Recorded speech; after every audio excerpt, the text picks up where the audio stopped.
Olá, bom dia. Começa aqui mais uma edição do Eldorado Expresso, trazendo para você os principais destaques das plataformas do Estadão nesta terça-feira. A gente começa falando da retomada dos trabalhos da CPI da Covid, que hoje houve a representante da empresa Precisa Medicamentos, Emanuela Medrades, um depoimento que é importante porque esta empresa foi a intermediária da negociação que está sob suspeita da compra da vacina indiana Covaxin.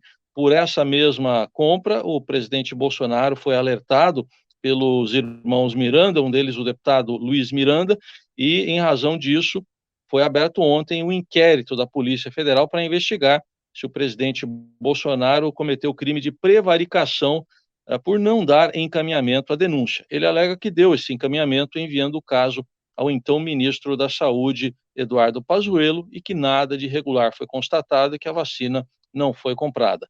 Acompanhamos pelo portal do Estadão a CPI da Covid em tempo real. Outro destaque do dia, a trégua entre o presidente Bolsonaro e o presidente do STF, ministro Luiz Fux, que convidou Bolsonaro para uma conversa ontem à tarde na sede do Supremo, depois de o presidente ter questionado as urnas eletrônicas mais uma vez na semana passada, ter voltado a defender o voto impresso e ter dito que ou se faz eleição com voto impresso ou não se faz eleição.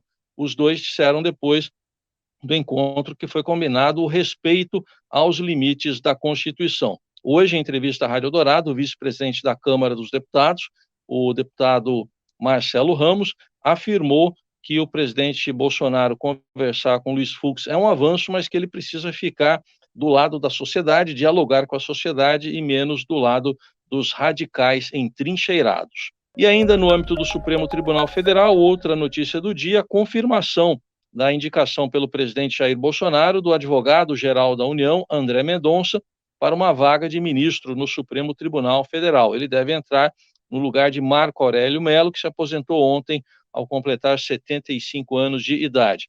André Mendonça tem que passar por uma sabatina do Senado e ter o seu nome aprovado por pelo menos 41 dos 81 senadores. No esporte, destaque para a retomada da Libertadores, com as oitavas de final a partir de hoje, inclusive com times brasileiros em campo. O caso do São Paulo, que enfrenta o Racing no Morumbi, sem público. A Conmebol autorizou a volta do público aos estádios, desde que isso seja liberado também pelas autoridades locais, e não foi o caso aqui do governo de São Paulo. Então, o São Paulo no Morumbi, 9h30 da noite, enfrenta o time argentino do Racing sem público. Outros brasileiros que entram em campo hoje são o Atlético Mineiro e o Fluminense. Você confere a tabela no portal do Estadão. Estas e outras notícias você acompanha nesta terça nas plataformas do Estadão. Ótimo dia para você. Até amanhã.